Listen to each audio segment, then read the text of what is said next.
Let's talk about seeking answers to life's mysteries. We strive toward knowledge, always more knowledge, but we must understand that we are and will remain surrounded by mystery. This is a quote from physicist and author Marcel Gleiser from his book, The Island of Knowledge: The Limits of Science and the Search for Meaning. This book explores the fundamental questions about our existence, the universe, and the limits of human knowledge. It tells us that there is a common denominator across the entire history of humankind, and that is our never-ending desire to know the unknowable and to get the answers to life's greatest mysteries. But where do we begin? There are so many mysteries in life. We are living a big, beautiful, bewildering existence. So when contemplating what to include in this sermon, the list, of course, was endless. I might have talked about Stonehenge or the Big Bang, or why do we sleep? Or what really happened to Amelia Earhart? What really happened to JonBenet Ramsey? So I pondered for a bit, and I came up with what I think the two biggest mysteries are. And of course, I checked in with my family too. We all agree that two of the biggest mysteries of life are, number one, why are we here? Okay. And number two, what happens to us when we die? Now, I am no expert on these topics, but I am curious, and I do enjoy thinking about them and talking about these types of questions and conversing with others about them. So let's just jump right in. I'll start with mystery number two. What happens to us when we die? The question of what happens after death is a topic that has been contemplated by different cultures, religions, and philosophers throughout all of time. It can be a highly sensitive topic in our culture, and one that we really don't like to think about or talk about too much. It's interesting to think about how different religions and different belief systems have varying perspectives about what happens to us after death. Christianity, for example, generally teaches that individuals go to heaven, hell, or purgatory based on their behavior in their lifetimes.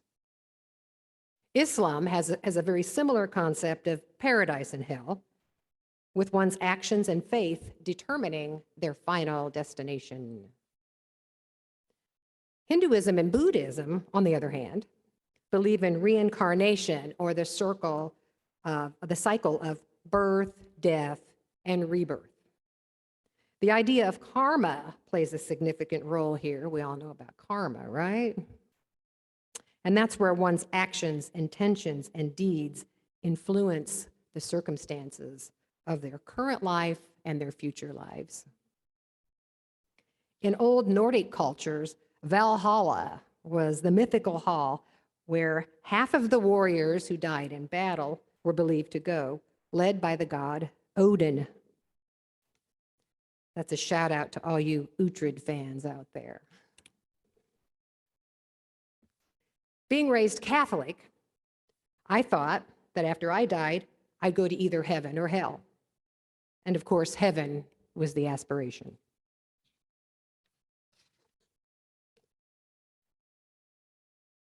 Nearly 40 years ago, after my father died, I was overwhelmed by grief and in desperate need of some answers. I wondered, where did he go? Where did my dad go? I knew what happened to his physical body, of course. He had had the standard Catholic burial. coffin in the ground. But to cope with my grief, I wanted to understand things on a spiritual level. Because in my 20-something brain, it was unfathomable to me that someone so young could be gone so soon, leaving me fatherless, my foundation crumbling beneath my feet. I felt lost and abandoned. I'd lost my mentor and my #1 fan.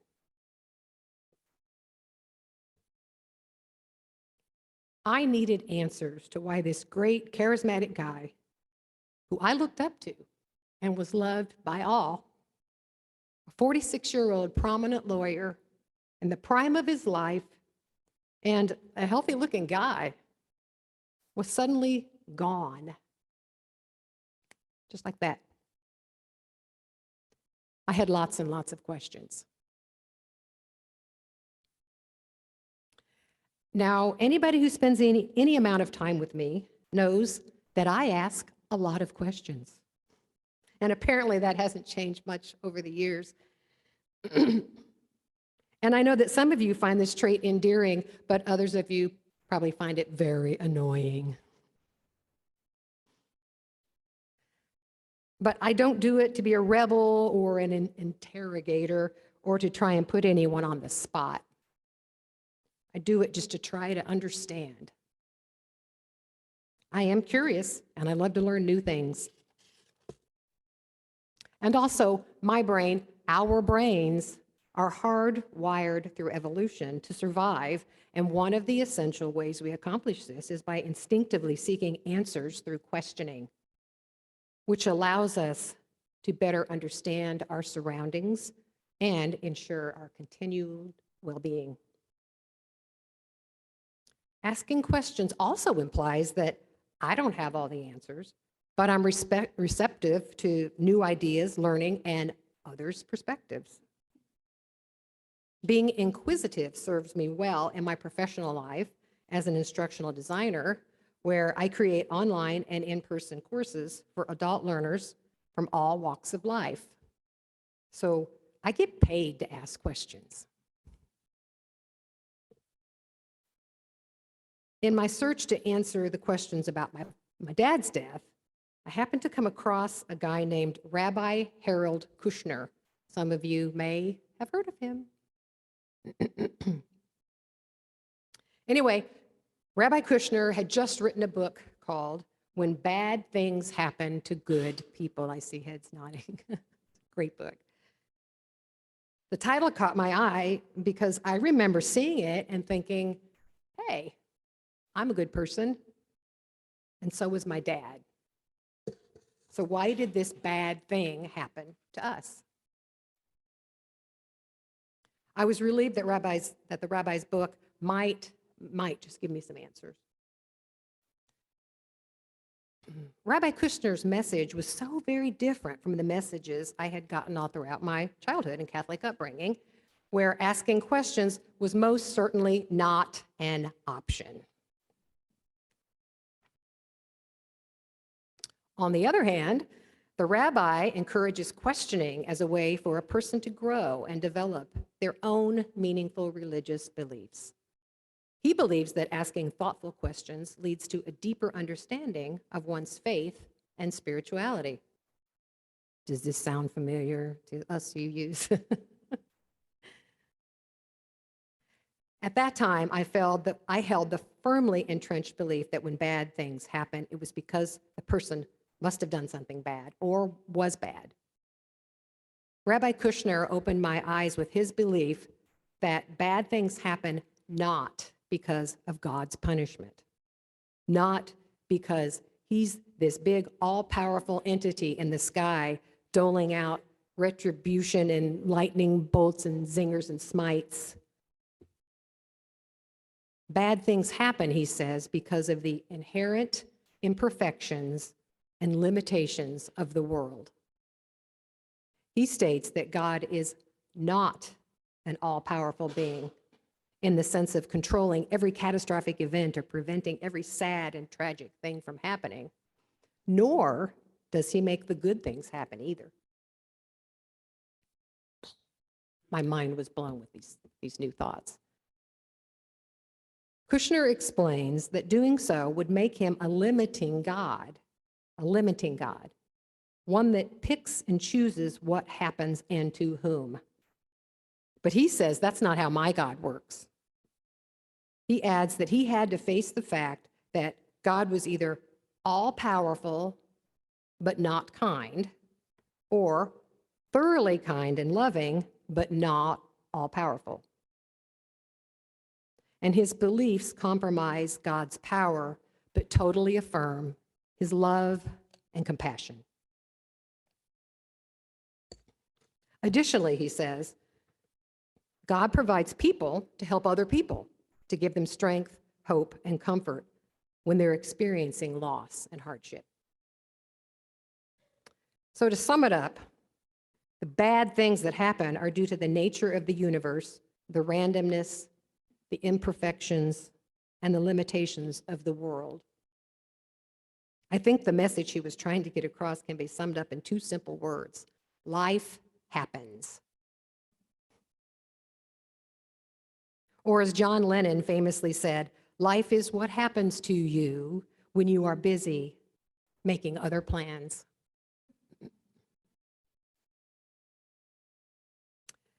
So several weeks after my dad died, I began having really vivid dreams.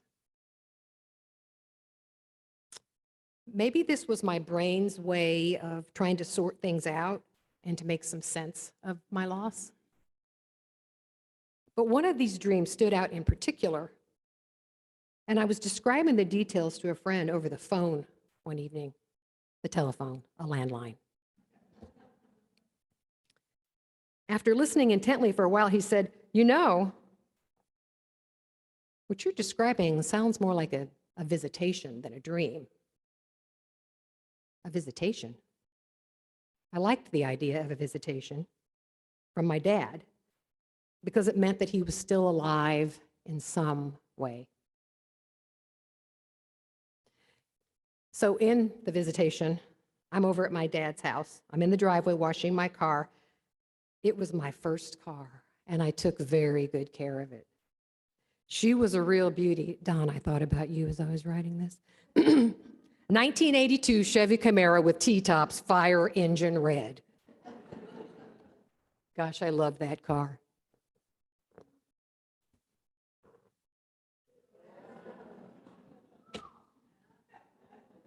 I really loved that car. It earned me many speeding tickets, even when I wasn't speeding.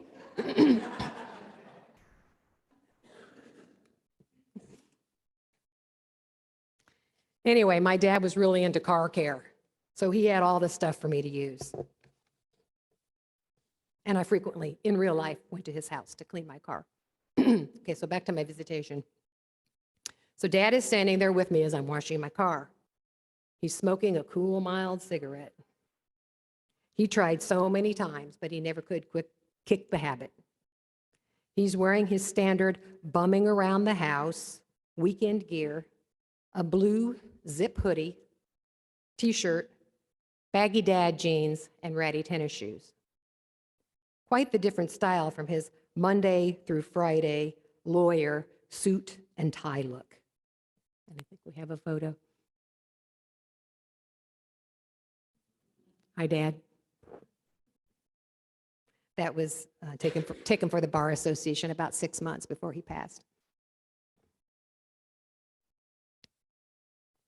Of course, I'm asking him all kinds of questions, assuming that he went to heaven or the good place, the real good place, because that was my belief system at the time. First, I asked him, "So how are things up there?" And he says, "Great, perfect. You get everything you need and want and more, and the weather is always really nice." And then his lips curved upward, and he said in his half grin, "Also, it's expensive." And after a slight pause, he added with glee, "But you don't have to pay for anything." Wow, I thought that's cool. Because my dad was a very frugal person. He liked high quality stuff, and he never would pay full price for it. So right then and there, I thought, he must have died and gone to heaven. And then I asked him, did it hurt? I mean, the dying part. And he said, no, there was no pain at all. That's a relief, I thought. I was happy to know that he hadn't suffered. And finally, I say, I really miss you. I need to talk to you. I have so many questions for you, and I still need your help with stuff. Why can't you talk back to me? He sighs, looks down at the driveway, drops a cigarette, snuffs it out, and says, because there's this barrier. There's a barrier between me and you. And the rule is no communication, at least no talking, and that's just the way it is. I don't like it, but I have to accept it. That's the deal here. But I want you to know that I can still hear you, and I see you, and that I'll always be around. It's just going to be different now. Well, that really sucks, I say. And he says, yeah, I know it does. But I love you, kiddo, and I'll always be watching over you. And then he reaches out and he does that thing that he always did to show me affection. He gives a gentle squeeze and tug on my earlobe. Thanks for watching over me, Dad, wherever you are.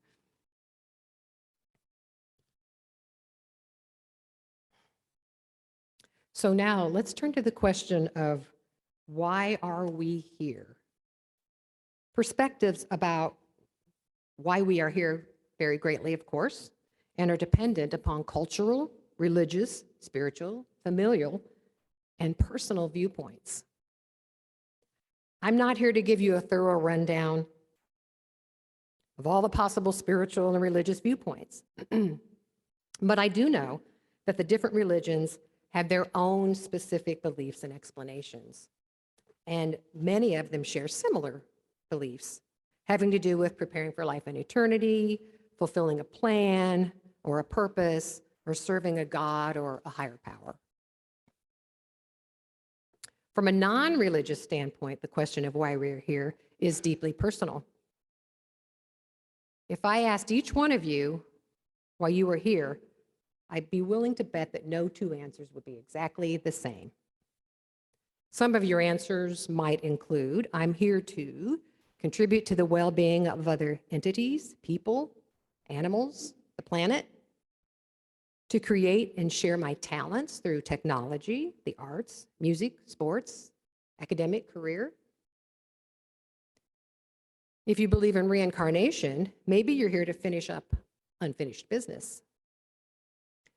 Or maybe we're here just for the heck of it, to survive, to live and let live.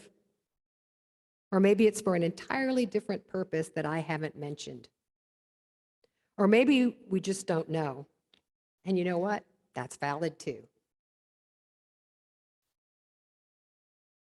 So as the years passed after the death of my father, and many, many counseling sessions later, I began to develop the belief that maybe for me personally, that hardship and loss could be seen as an opportunity for me to grow, to stand on my own 2 feet, to not be so dependent on another person. Maybe why I'm here is to overcome my challenges, learn something about myself, and evolve as a human. And then to take what I have learned and use that knowledge to help other people. But here's the caveat. Finding meaning through hardship is not instantaneous. The lessons learned through the pain of loss and difficult times come later. and not when you're actively walking through the muck. When you're going through the thing, let's face it, it just plain stinks. You can't see the lesson in learning. You only see the loss and the unfairness. Dad always used to say to me, "My darling daughter, life is not fair, and anyone who tells you that it is lying to you." So true. Ultimately, the answer to why we are here is deeply subjective. It is a question that each of us must grapple with and seek to answer in our own way. And we most likely will never really know with absolute certainty. We strive toward knowledge, always more knowledge, but we must understand that we are and will remain surrounded by mystery. May you continue to move bravely forward through the mystery of your life. May you take each step with a peaceful, open, and curious heart. And as you navigate along your journey, hold on to this one thought. Perhaps the key to seeking answers to life's mysteries simply lies in exploring the meaning hidden within its challenges, changes, and opportunities for growth. Blessed be, and amen.